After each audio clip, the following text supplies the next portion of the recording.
Hi everybody, welcome to Bama Blind.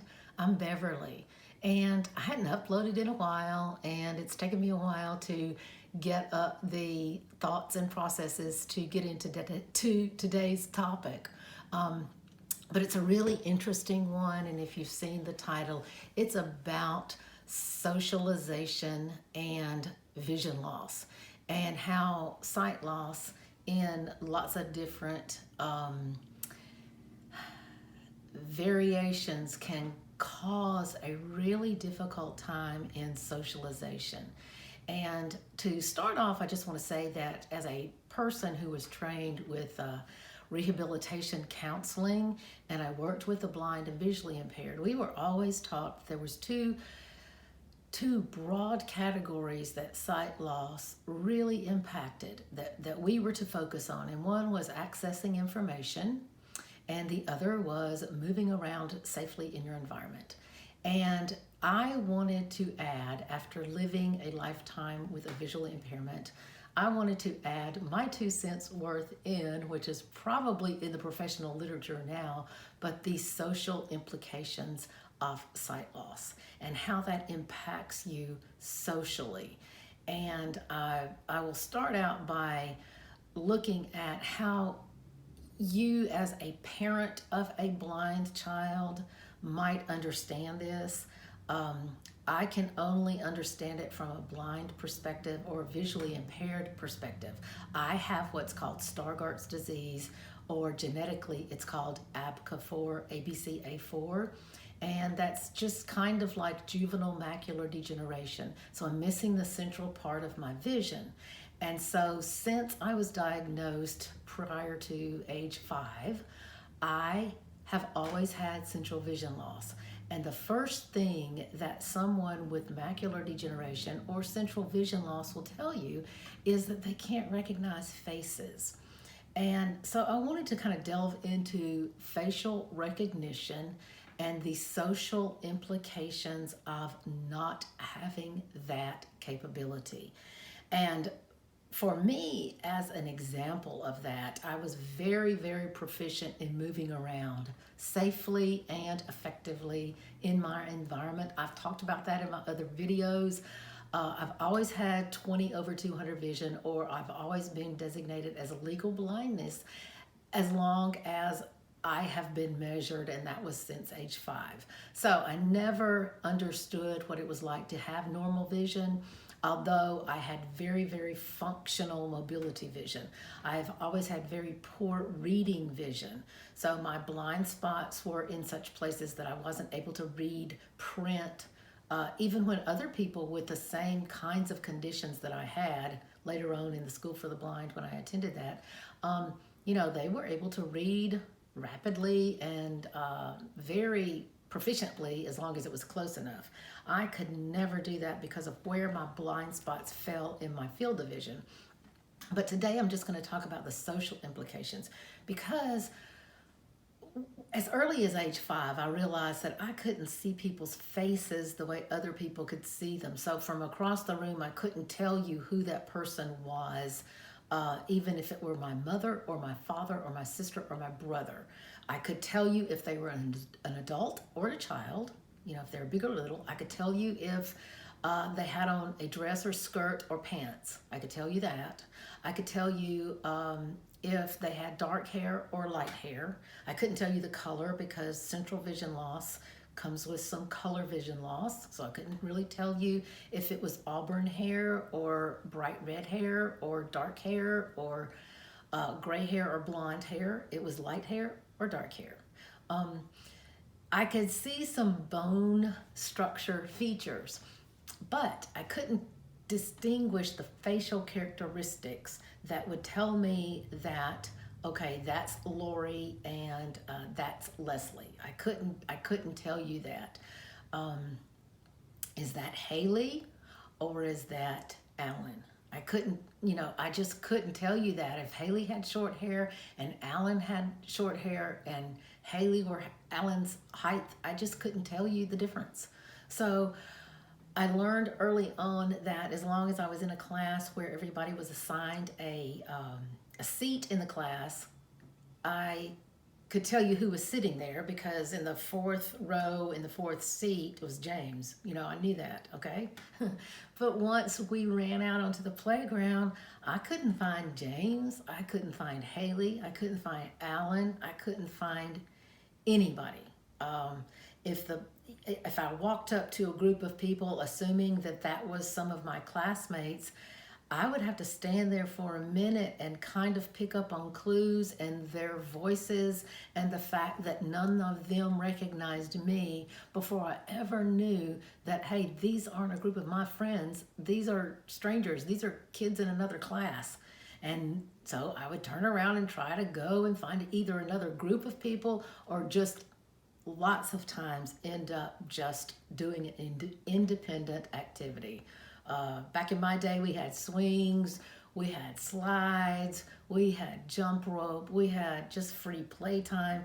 So, I would go find an independent activity to do, or I would find somebody might come across me and say, hey, Beverly, let's go over here and play, Well, it would end up being someone that knew me, recognized me, and approached me because with my visual disability, I could not identify a person, approach, and then interact with them. And that carried on all the way through high school. In high school, it was really difficult because we didn't have assigned class, assigned spaces to sit. And again, I was in a public high school. And so I would walk in each morning, let's say, for example, French class. I took French class. So I'd walk into the class and all of the kids, there were, 30 high school students in there. And I knew all of them by acquaintance. If the teacher called out all of their names, I would know, okay, so that's Ernest, okay? Ernest lives down the street from me. Me and him have played basketball together. Okay, that's Leslie. Leslie lives on the other block. We ride the same bus. Sometimes we even sit next to each other, on the bus. But other than that, I can't look across the room and tell you that Leslie's in the class unless the teacher calls roll and says, okay, is Leslie here? Is Lindsay here? Is Haley here? Is Alan here? And all of these people I know. I know their parents. I know their brothers and sisters. I know where their house is. I know that they're good at swimming because they're on my swim team. But when I walk into this classroom of people, they're all strangers because I can't identify them visually. I can't recognize their faces from where I am. I know in high school, it was all I could do to get to the first empty seat, avoiding backpacks and people's feet and just scanning my eyes the best I could to find an empty seat and getting into that seat without, being obtrusive or knocking into things. Again, I had pretty good mobility vision. My friends didn't know. My friends had no idea the disadvantage I was when looking for facial recognition. They saw me as a person who could run track. I could hand off a baton. I could run up and down bleacher stairs in practice. I could serve a mean volleyball. I could hit the ball and spike it. I could track that with 2200 vision, but I could not recognize people's faces. So at break time in high school, it was, great time for most everybody else but me. I walked into break time not able to recognize any of the people around me. So I would basically back up to the wall and cast my eyes down and hope that someone that recognized me and knew me would approach me and start talking, or that we could go somewhere together and then we would approach a group and then I would, enter into that conversation. But alone by myself, using no cane, needing no mobility skills or assistance, I would just basically back up, cast my eyes down, because as I looked at people, it looked like, because of the way I can move around, it looked like I certainly would be able to recognize them and see them smile and see them wave and see them wink and see them motion me over, and I couldn't see any of that. So to avoid the embarrassment of having to say each and every time, why didn't you come over when I waved to you? Or why didn't you smile at me? You didn't even wave back. To avoid all of that, I would cast my eyes down, and then I would look like I was extremely withdrawn. And I really am not a withdrawn person. I'm a pretty extroverted, outgoing person if I can recognize you and establish a conversation or relationship. So, being in a public school situation was really difficult, having a visual impairment that was right there on the verge of legal blindness. None of my friends knew how significant the facial recognition issue was.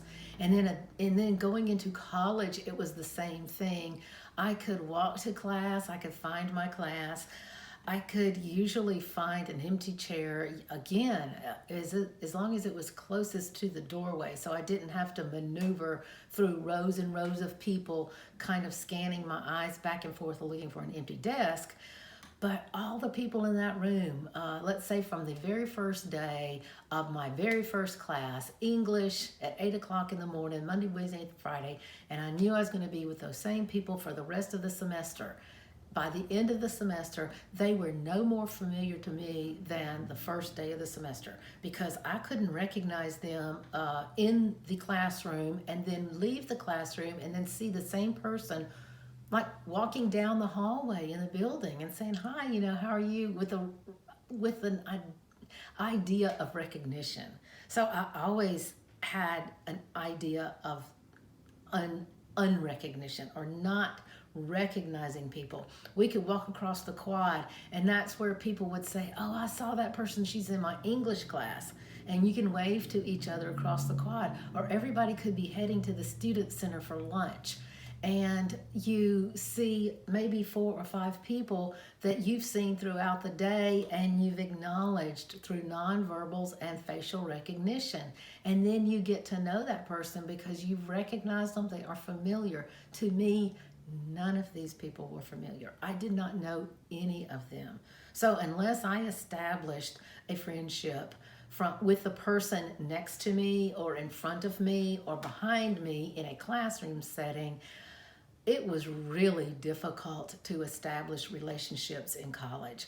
My social network was that of people that I knew through my apartment. I lived off campus in an apartment building, which I'm sure, had I lived on campus in a dormitory setting, there's a whole group of people that I probably would have known, because each and every day they would have been in the same room. And, I would have known that, these 2 girls are in this room, and those 2 guys are on that floor, and, in that room, and I would have known they were in their place, and I would approach them. But it would have been no different in the cafeteria or in the lounge or in the social setting. You don't know when you walk in, if you have a visual impairment, who any of those people are. Now, as an adult woman who I've had children, I have had a grandchild, I find the same difficulty in social settings, and that can be family reunions. When I walk into a big, let's say, city, what we call it our city center here, where we have, you can rent rooms for parties and things like that. When I walk in, until my relatives walk up to me and say, hey, it's your cousin Nancy, or it's your cousin Terry, or it's your cousin Joey, I don't know who they are.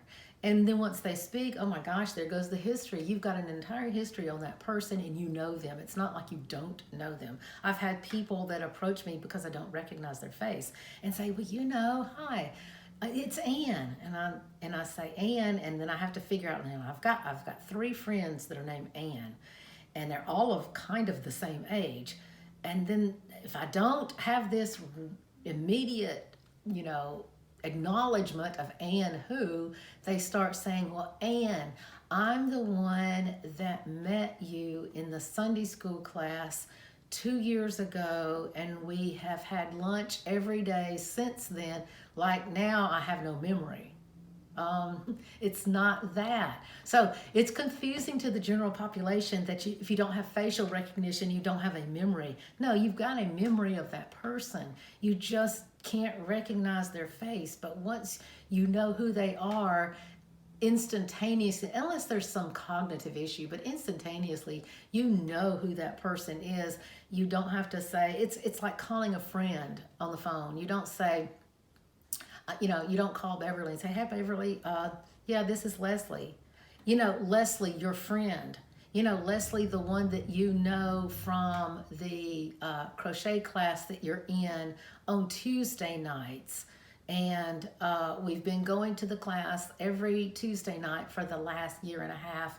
And I sit next to you, and you don't have to go into all that, and you don't on the phone. So if you just I think remember that if a person has a visual impairment, some visual impairments don't really impact facial recognition. If there's good central vision with that person, or they have pretty good vision once they get pretty close, they don't have a problem with facial recognition. But there are some pretty common visual impairments, such as macular degeneration, and that can be age-related, and Stargardt's disease, cone rod dystrophy, ABCA4, which is mine, which is the genetic name for the central vision loss, even to complete blindness, or people that are functionally blind due to other reasons, but severe loss of sight. We have problems with facial recognition, and until we can come up with some resolution to that, the world can be a pretty lonely place when you begin to socialize. I've gone to parties. I have gone to Sunday school classes. I will use this as a perfect example. Church and Sunday school class, which many people can relate to. You go to church, you look throughout the whole congregation, and you see who you might want to sit by because you know that person, and you walk across and you scoot in and you sit next to them. People that are visually impaired cannot do that.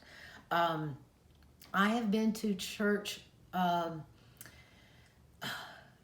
events where I know every single person in the sanctuary, and not one person identifies themselves to me. So in that moment, they are all strangers.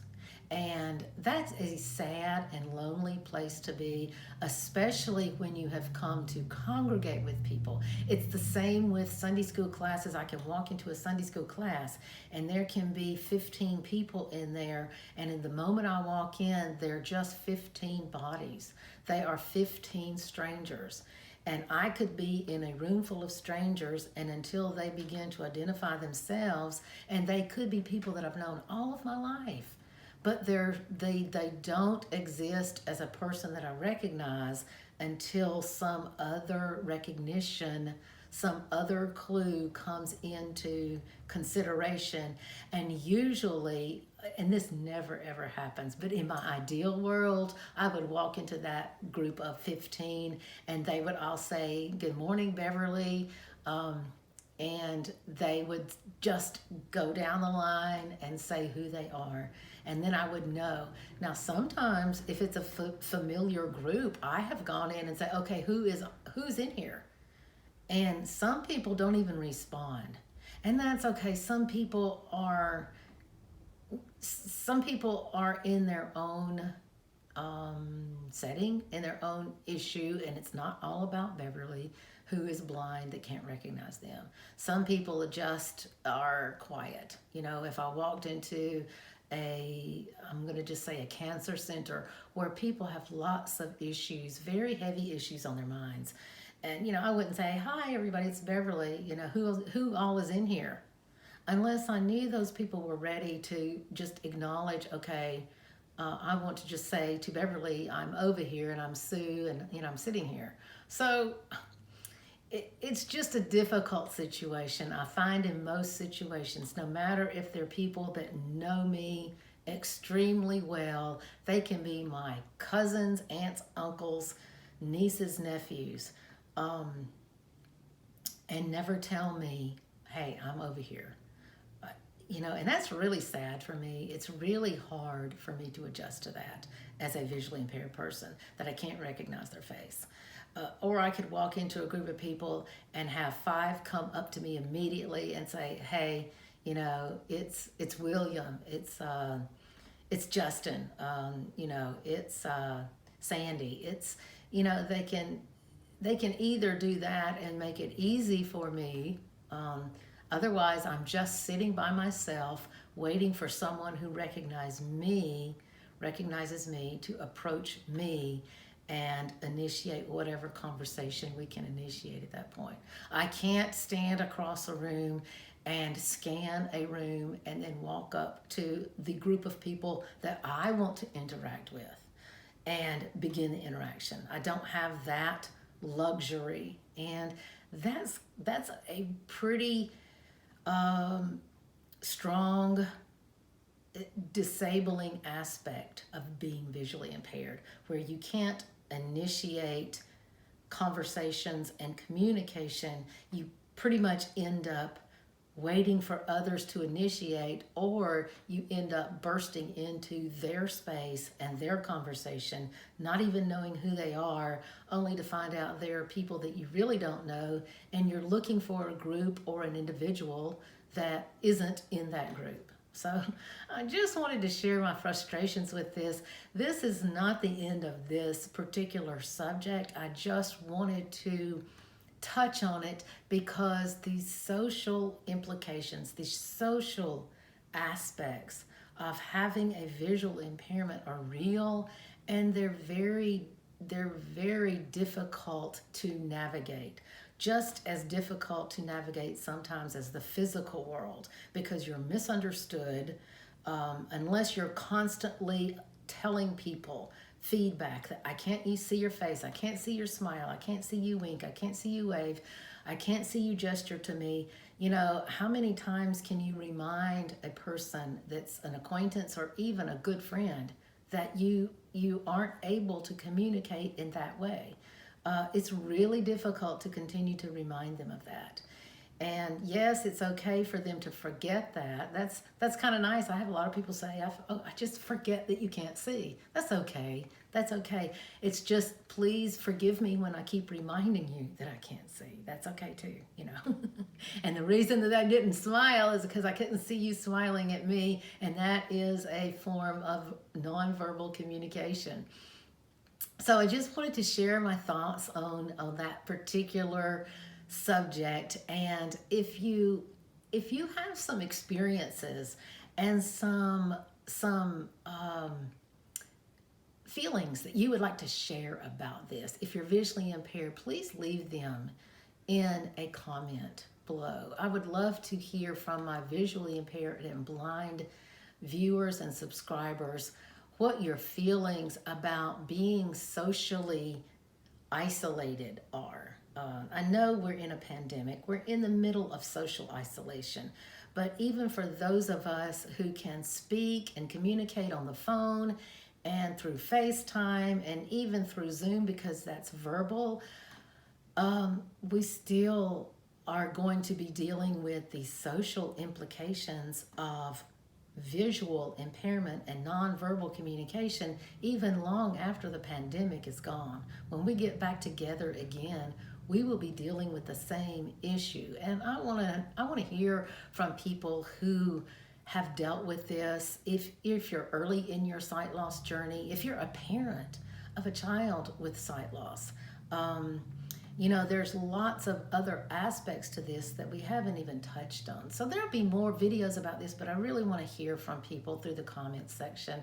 And please let me know what you think about this topic and what your feelings are about it, what your experiences have been. If you've had some good techniques that you've used to help navigate the social relationship aspect of sight loss.